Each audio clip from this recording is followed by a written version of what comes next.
When using a generator, if the frequency and speed are normal but the voltage is abnormal, solve it this way.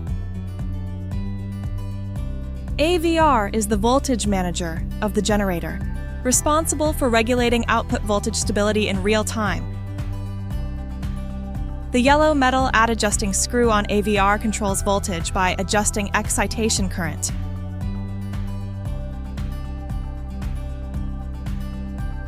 When voltage is too low, slowly rotate the adjusting screw clockwise while monitoring the digital voltage display until it approaches the rated value.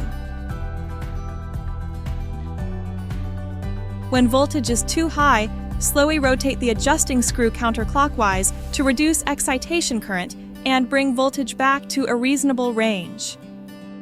If voltage remains unchanged when adjusting the screw, clockwise, counterclockwise, replace the AVR as it may be damaged.